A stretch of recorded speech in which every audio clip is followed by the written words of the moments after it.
한나 독서입니다.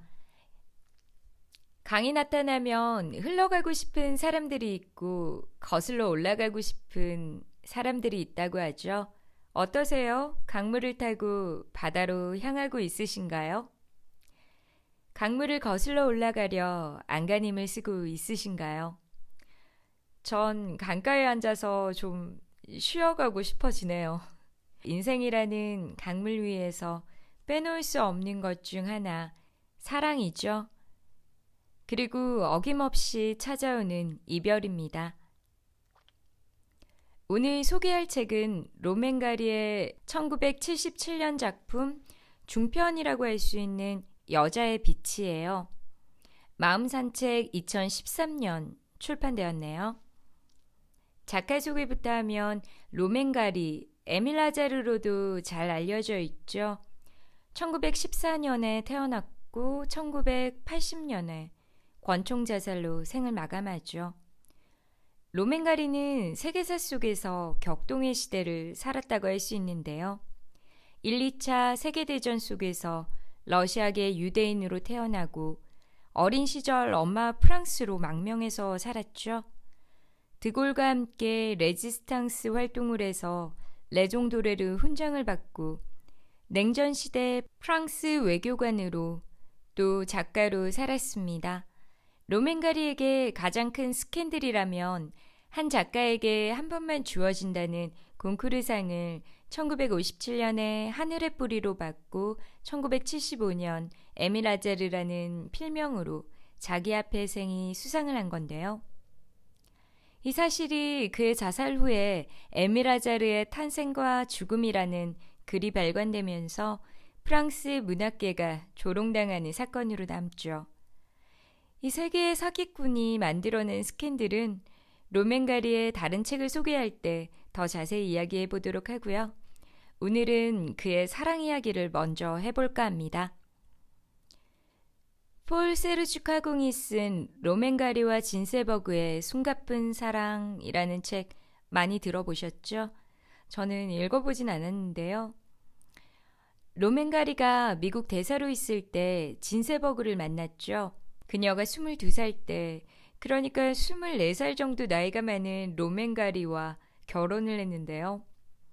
꽤나 나이 차이가 있죠. 로맨가리의 첫 번째 부인은 9살 연상이었어요. 정말 폭넓은 나이대를 아우르셨는데요. 로맨가리는 이 두 여자 외에도 끊임없이 여자를 만났습니다. 너무 사랑을 많이 해도 그게 어떤 결핍에서 온다고 심리학자들이 말하죠. 유대인 학살과 배제의 시대의 유대인으로 아버지 부재로 아랍적 외모를 가진 이방인 프랑스인으로 자신을 어떤 부류 속에서도 결핍된 사람으로 바라보는 인생을 살지 않았을까 하는 생각이 드는데요. 어느 인터뷰에서 그가 한 말이 인상적이었어요. 난 내가 삶을 산다라는 확신이 서지 않는다. 내가 삶을 선택했다기보다 삶의 대상이 되었다는 느낌이다. 염세주의적인 생각을 씁쓸하게 말해주는 것 같아요. 이런 숙명적인 결핍을 이성과의 사랑에서 찾지 않았을까 하고 혼자 설정을 해봅니다. 24살 연하인 진세버그, 그녀는 아시는 것처럼 장리 꼬다르의 내 멋대로 해라의 주인공으로 영화계 별이 되죠. 이름만으로 모르신다면 검색해보시면 얼굴 보시면 아실 거예요. 저는 10여 년 전에 프랑스 영화 특별전에서 이 영화 처음 봤는데요. 매력적인 쇼커트가 부럽더라고요. 눈부신 외모, 새침한 이미지, 그녀는 영화계 스타와는 어울리지 않게 이런 말 좀 어폐가 있죠. 전미 유색인 지위향상협회에 가입하고 흑인 자경단 블랙팬더를 지지하는 삶을 선택하죠. 강물을 거슬러 올라가는 인생인데요. FBI 감시를 받으면서 살았고 위키페디아가 말하는 아마도 자살이라는 죽음으로 41살에 이곳을 떠납니다.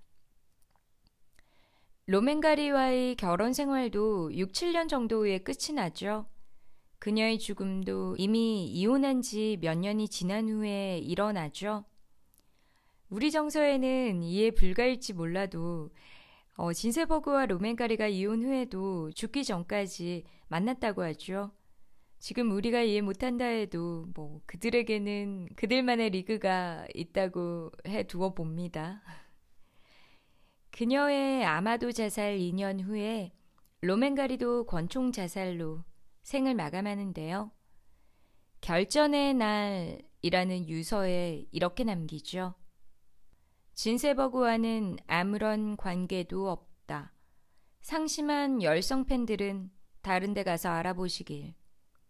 분명 신경쇠약 탓으로 돌릴 수도 있을 것이다. 하지만 그런 경우라면 그 병이 내가 성인이 된 이후 줄곧 지속되어 왔고 그것을 앓으면서도 내가 작품 활동을 해왔다는 것을 인정해야 할 것이다. 그렇다면 왜? 해답은 아마 내 자전적 작품 밤은 고요하리라와 내 마지막 소설의 마지막 구절인 더 잘 말할 수 없기 때문에 에서 찾아야 할 것이다. 나는 마침내 나 자신을 완전히 표현했다. 이게 유서예요. 죽음 앞에서도 시니컬하시고 책 PR도 하시고 할 말도 많으시고 자신이 어떻게 보일까 하는 신경을 죽는 그날까지 붙잡고 있는 것 같은데요. 이 유서만 봐도 그가 어떤 사람이었는지 단편적이지만 이미지화 되는 것 같아요. 그는 영화배우 뺨치는 외모에 카메라 앞에서 포즈 취하는 것에 능숙한 자신을 꾸밀 줄 아는 남자였어요. 그래서 24살 연하를 만나서 결혼도 했겠죠. 그의 인생에는 많은 명예가 따랐습니다. 강물을 타고 바다로 멋지게 나가는 것처럼 보이기도 하는데요. 자신을 유럽과 미국 사교계로 손쉽게 올려준 9살 연상의 첫 번째 부인, 프랑스 외교관, 콩쿠르상 수상작가, 영화계 스타와의 두 번째 결혼, 다 가져 보이죠. 그런데 굳이 그가 자살해서가 아니라 그의 삶에는 끊임없는 허우적거림이 있어 보이는데요. 인생의 물살을 타고 나가기엔 결핍된 자기애라고 해야 할까요? 누구로 살아야 할지 몰라서 방황하는 것 같아요. 유연한 현실주의자가 되기는 좀 복잡한 내면을 가졌다고 할까요? 다시 소설로 돌아가면 소설은 1977년에 발표되었고 진세버그는 1979년에 죽었어요. 왜 연도를 이렇게 찾느냐? 이 소설의 주인공이 진세버그와 로맨가리를 많이 닮았거든요. 그런데 소설에서 주인공 여자가 자살을 합니다. 마치 예언이라도 하는 것처럼. 그런데 이건 사실 끼워 맞추기 식이고요. 로맨가리는 어쩌면 진세버그와의 사랑했던 시절과 그들이 사랑하지만 헤어질 수밖에 없는 상황을 말하는 것 같아요. 같이 하기 위해서 그녀를 설득할 수도, 그녀를 이해할 수도, 그녀의 삶에 동참할 수도 없는 갈등 속에서 좀 더 결단력 있는 진세버그가 헤어짐으로 그들의 사랑을 보존하고 그를 보호한다? 라고 자의적으로 해석할 수도 있겠죠? 소설 속에는 아내 야니크가 불치병으로 투병 끝에 자살을 선택합니다. 주인공 남편이 부인의 자살을 겪어내는 것으로 묘사되고요. 그들의 사랑 이야기와 소설이 좀 많이 닮아 있어요. 작가의 인생과 작품을 하나로 묶어 읽는 것이 좋은 독서가 아니라고들 하지만 어쩔 수 없이 유명세를 타신 분들이라 하나로 묶이는 것을 막기 어려운데요. 줄거리 간단히 말씀드리면 장소는 파리이고 시대는 당시 시대 1970년대로 보입니다. 에어프랑스 17년차 항공기 조종사인 43살 미셸 폴랑이라는 주인공 남자가 화자예요. 감수성 예민하고 세상에 단 한 명의 여자에게 의지하면서 인생의 위안을 가지며 사는 아주 유약한 남자로 그려지죠. 아내 야니크는 40살쯤 된 것 같아요. 스튜어디스고요. 20대에 아마도 직장에서 만난 것 같고 자신도 믿을 수 없는 행복한 결혼 생활을 14년 넘게 해오고 있어요.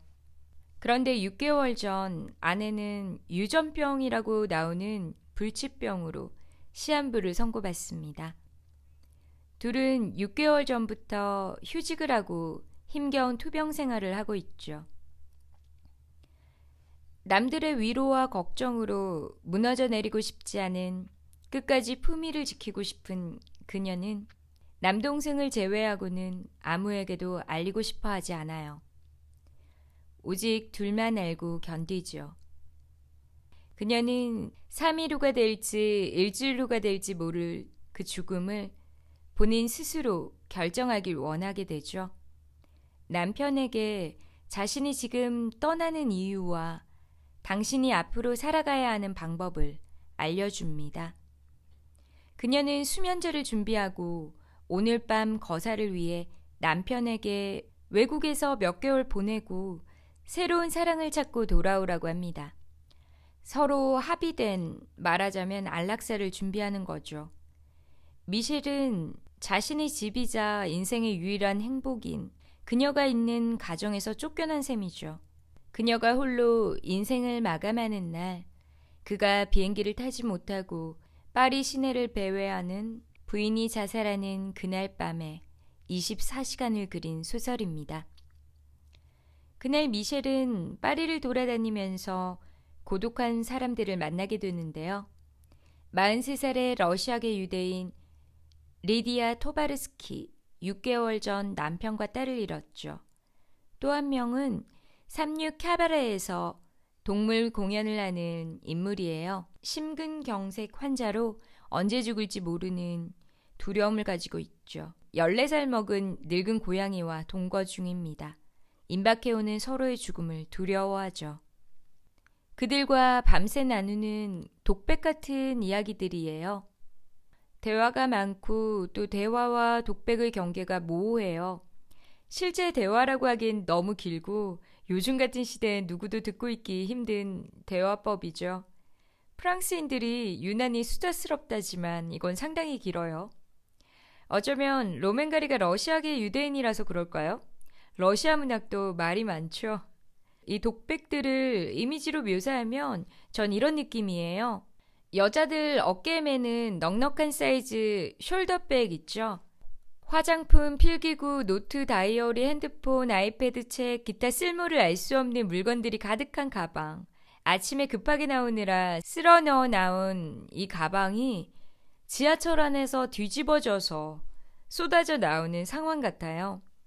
부끄럽고 민망하고 멀쩡한 내 물건들이 치부처럼 느껴지고 주워 담고 싶기도 하고 충동적으로 대충 버리고 싶기도 하고 빨리 이 일을 수습하고 싶기만 한 이런 몹쓸 당혹감이죠. 숄더백이 물건을 토해내는 문체라고 해볼게요. 감정이입하자면 오늘 밤 내 인생의 유일한 행복과 영원히 이별해야 한다면, 방법이 그녀의 자살이고 내가 그것을 용인해야 한다면 그 모든 생각과 말이 철학이 되는 밤이 되지 않을까 생각하고 읽으시는 편이 좋아요. 소설은 150페이지 정도 짧은데요. 대사량이 굉장히 많아요. 농담처럼 툭툭 던지지만 삶, 죽음, 인생을 보는 시각, 사랑에 대한 짧은 독설들이 많이 담겨져 있어요. 스토리 전개보다는 그 독설들을 곱씹는 맛이 있는 소설입니다. 스토리를 여기서 다 말하지는 않겠지만 짧은 소설이라 내용을 말씀드리지 않기 어려운데요. 스토리 알고도 보는 맛이 있습니다. 등장인물 묘사도 구체적인데요. 제가 약간 충격적인 대목은 리디아라는 43살의 여인을 묘사한 대목인데요. 여자는 흰머리를 어깨까지 기르고 있었다.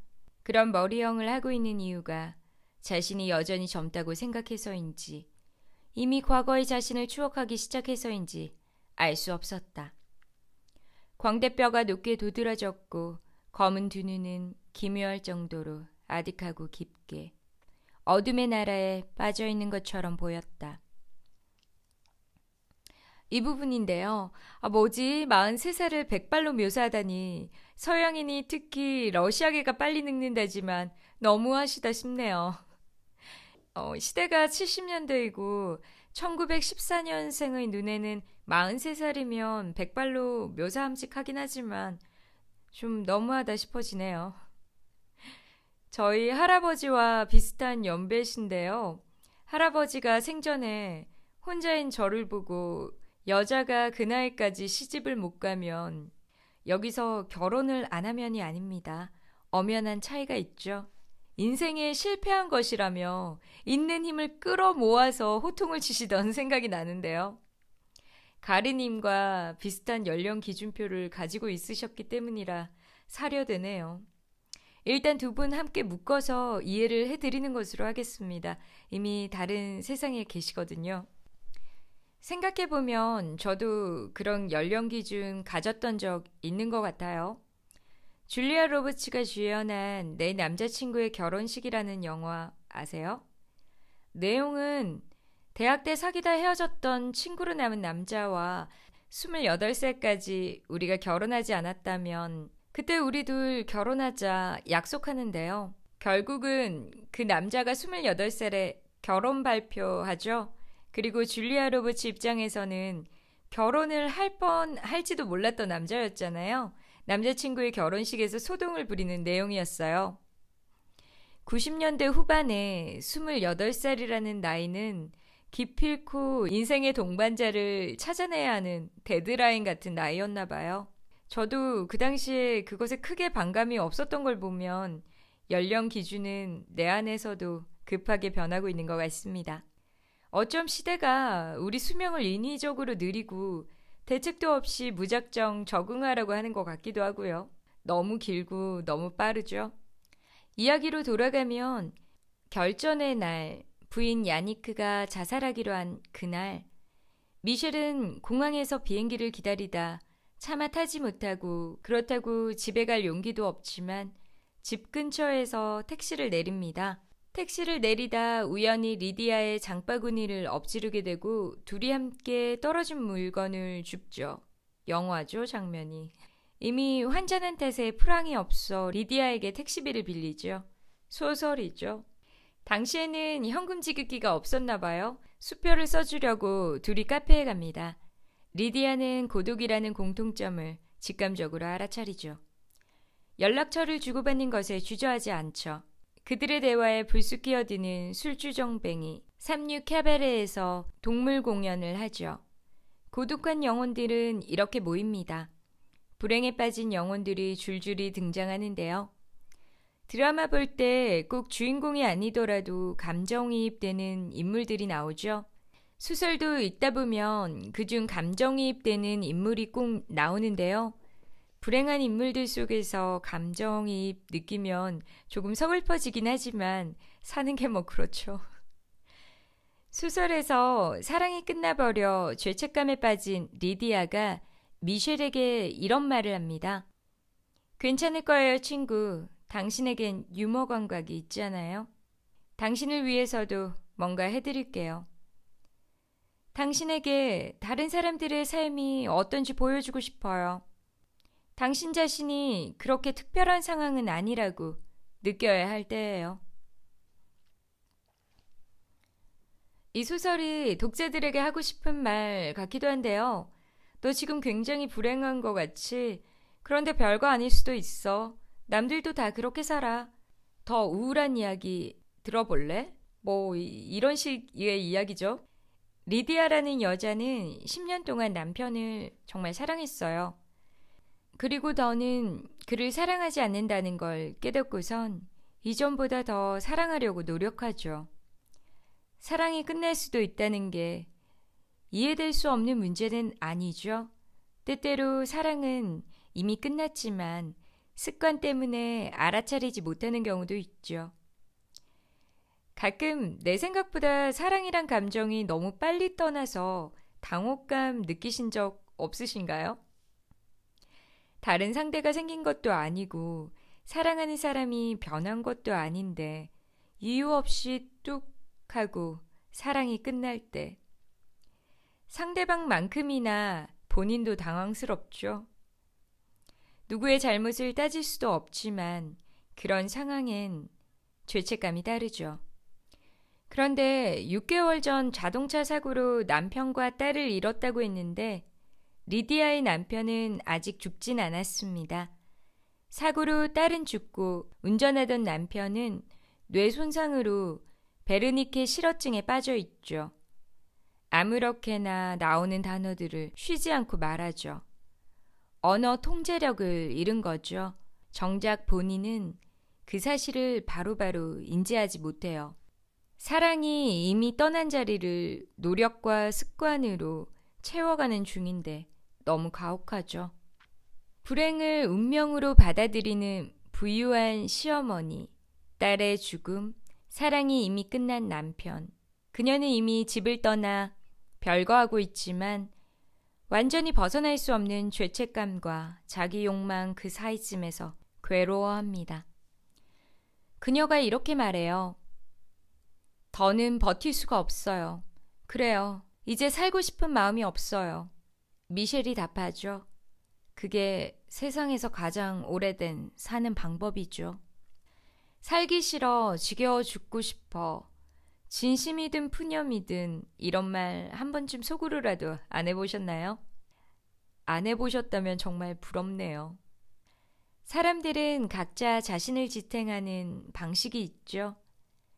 리디아의 시어머니 소냐는 이런 방법을 택해요. 소냐는 미셸에게 말하죠. 아들을 데리고 미국에 갈 거라고. 그곳엔 기적 같은 일이 벌어진다고. 할 수 있는 모든 걸 다 시도해봐야 한다고. 희망 없이는 살 수 없다고 말하죠. 며느리가 옆에서 빈정거리죠. 뭐니 해도 진부한 타령 없이는 사실 수가 없죠, 어머닌. 시어머니 소냐는 이렇게 말해요. 우리는 온 힘을 다해 투쟁하고 포기하지 말고 줄곧 믿어야 돼요. 될 대로 되란 식으로 낙담할 권리가 우리에겐 없죠. 리디아는 이런 걸 이해할 수 없을 거예요. 왜냐하면 요즘 사람들은 살아가야 할 이유를 갖고 있지 않으니까요. 그저 그렇게 아무렇게나 살고 있다니까요. 시어머니는 극도의 자기투쟁적 삶을 사세요. 이해해보자면 당시 시어머니는 1, 2차 세계대전을 러시아계 유대인으로 겪어냈겠죠. 생사를 오가는 삶을 사셨겠죠. 그리고 전후에는 정신적, 경제적 고난 속에서 오직 생존을 위해서 사셨을 거예요. 우리네 전후 세대를 생각하면 되지 않을까 하네요.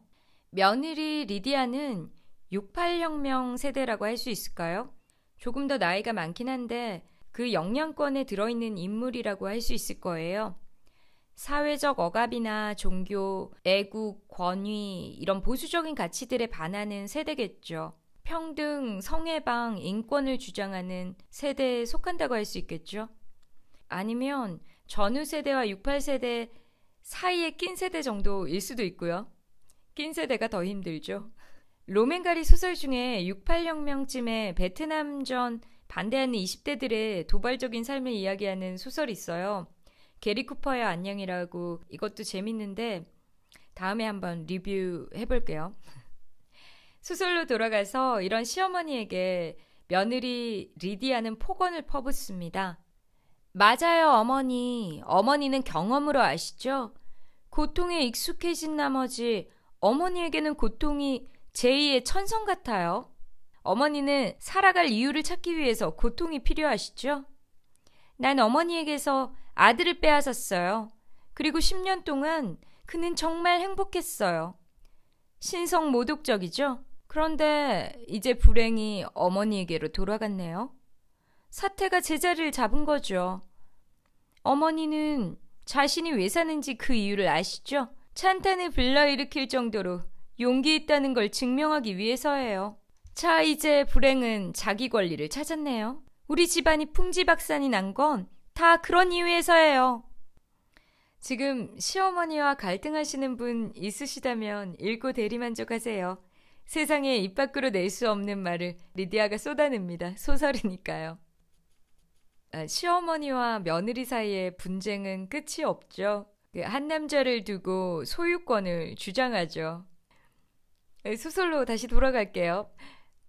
이 소설은 사랑하는 부인의 자살을 묵인하는 남편과 내면의 갈등을 시어머니에게 쏟아붓는 여인, 투쟁이 인생의 목표처럼 사는 시어머니, 그리고 14년 전 자신을 떠난 여자가 두고 간 고양이와 사는 남자.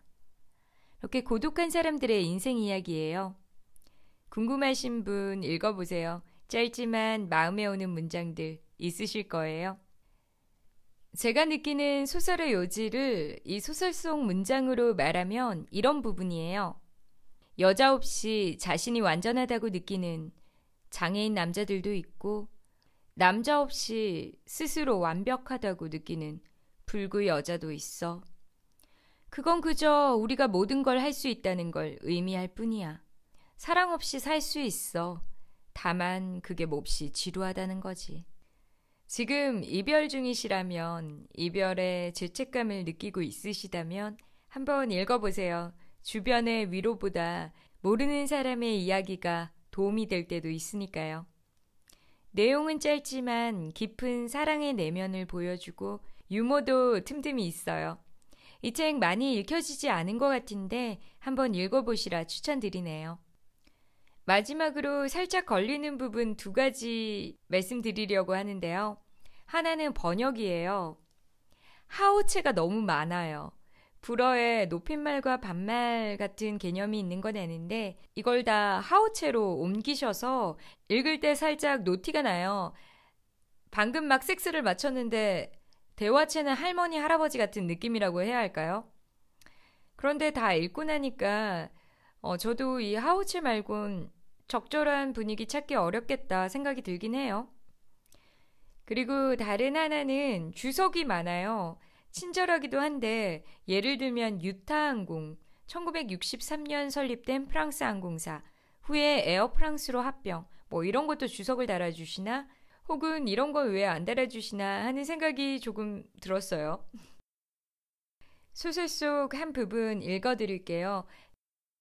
이 부분이 참 좋은데 남녀가 번갈아 가면서 대화하는 장면이라 낭독이 좀 어려워요. 혹시 혼동되시더라도 좀 유약한 감수성을 지닌 질문하는 쪽이 남편이고 강인하고 너그럽고 좀 시니컬한 쪽인 부인이에요. 부부가 침대에서 나누는 대화 장면이에요. 우리가 서로를 만나지 못했다면 어떻게 되었을까 하는 생각이 종종 들어.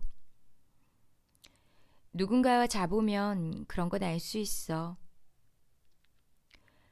꼭 만나야 할 사람이 만나지 못하는 경우가 얼마나 많은데 그래. 그들은 어떻게 살까? 그들은 뭘 바라고 살까? 정말 부당한 일이야. 만약 내가 당신을 만나지 못했다면 만나지 못한 당신을 증오하면서 삶을 탕진했을 거야. 바로 그래서 이 세상에 증오에 찬 사람들이 그렇게 많은 거야. 많은 이들이 자신이 만나지 못한 사람을 증오하지. 그런데 내가 늙어서 60살이 되면 당신 말은 배, 가슴, 엉덩이 같은 게 늙는 걸 말하는 거야? 물론이지. 그런 생각을 하면 겁나지 않아? 안 그래? 아니, 겁 안 나. 어떻게 겁이 안 날 수가 있어. 내 피부가 늙은 피부가 되는데. 늙은 피부 같은 건 존재하지 않아. 그건 사랑이 없는 것 뿐이야. 밤은 섬과도 같았다. 내 입술은 따뜻한 해변 위를 배회했다. 나는 쏟아지는 잠과 싸웠다. 잠이 도둑처럼 느껴졌다. 알아듣게 말해 미셸. 코를 내복에 붓고 중얼대고 있잖아. 무슨 일이야? 부르르. 날 깨웠으면 왜 깨웠는지 정도는 말해줘야 하지 않아? 그건 말소리가 아니었어. 그럼 무슨 소린데? 고양이들만 갸르릉거릴 권리가 있는 건 아니잖아. 잠이 안 와서 그래? 아니야, 졸려 죽겠어. 하지만 자고 싶지 않아. 너무 좋아. 당신 옆에 있는 게. 자, 이리 와. 이렇게. 그래, 이제 자. 야니크, 어떻게 이런 일이 가능하지? 그렇게 많은 세월이 흘렀는데 어떻게 여전히 흠없이 처음 같지? 모든 게 퇴색되고 모든 게 깨지고 모든 게 진력이 난다고들 하던데 그건 퇴색되고 깨지고 진력 나는 사람들만 그런 거야. 당신과 나의 문제는 뭐지? 커플이라면 의뢰가는 문제들 그런 거 말이야. 커플이 갖는 문제라는 게 뭔데? 문제가 있으면 커플이 아닌 거야. 몹시 힘들고 고통스러운 경우가 종종 있는 모양이야. 사이가 벌어지고 물이 새고 그러다 헤어지는 거지. 이것 봐 미셸. 한밤중에 나를 깨워서 커플들이 갖는 문제를 꺼내다니. 도대체 왜 그러는 거야? 저녁에 먹은 빠에야가 체했어? 우리한텐 왜 커플이라며 의뢰갖는 문제들이 없는지 알고 싶은 것뿐이야. 우리에겐 도대체 왜 문제가 없느냐고. 세상에는 잘못 만난 사람들이 있어. 그뿐이야. 나도 그런 경험이 있어. 외로워서 죽을 지경인데 어떻게 진짜와 가짜를 구분할 수 있겠어. 누군가를 만나면 그 본 모습을 보는 대신 그를 흥미로운 인물로 만들려고 애쓰지. 완전히 새로운 인물로 만드는 거야. 머리부터 발끝까지 좋은 걸 더딥히지. 그를 멋지게 보이려고 두 눈을 감는 거야. 그는 자신을 근사하게 보이려고 애쓰지. 당신도 그래. 그가 미남이긴 하지만 멍청하다 치자. 당신은 그를 지적이라고 여기고 그는 당신을 멍청하다고 판단하고 자신이 똑똑하다고 여기지. 그녀의 젖가슴이 처진 것을 보고 그는 개성적이라고 여겨. 그녀가 촌스럽게 여겨지기 시작하면 당신은 그녀를 도와야겠다고 생각해. 그가 무식하게 여겨지면 당신은 자신에게 두 사람 몫의 교양이 있으니 괜찮다고 생각해. 그가 줄곧 그걸 하고 싶어 하면 당신은 그가 당신을 사랑한다고 생각하고 그가 별로 잘하지 못하면 당신은 그건 중요한 게 아니라고 생각해. 그가 인색하다면 그건 가난한 유년기를 보냈기 때문이고 그가 상스럽다면 그저 꾸미지 않아서인 거지. 명백한 진실을 부정하기 위해 그런 식으로 가진 애를 다 쓰는 거야. 너무나도 명백한데도 말이야. 이런 게 이른바 커플의 문제야. 커플의 전형적인 문제라고 할 수 있지. 그러다가 서로 거짓을 꾸며내는 게 더 이상 불가능해지면 슬픔, 원망, 증오가 되는 거지. 아이들 때문에 혹은 그저 다시 혼자가 되고 싶지 않기 때문에 치욕 속에서 함께 사는 편을 선택해 폐잔병이 되는 거지. 이제 알았지? 그럼 그만 자. 좋아. 무시무시한 이야기를 늘어놓고 났더니 내가 잠을 잘 수 없을 것 같아. 불 좀 켜. 당신 얼굴 보고 마음을 좀 가라앉혀야겠어. 이런 틀림없이 당신이네. 이 부분 참 좋은데요. 좀 간지럽죠. 풀의 문제 맞는 말 같죠? 좀 간지럽긴 해도 사랑했던 기억 되돌려 보시면 아마 이해되실 거예요. 사랑의 끝에 당황하고 있으시다면 이 책 읽고 쉬어가 보시는 거 어떨까 합니다. 사랑은 또 올지 모르니까요. 지금까지 로맨가리의 여자의 빛이었고요. 다음 책도 궁금하시다면 구독 부탁드려요.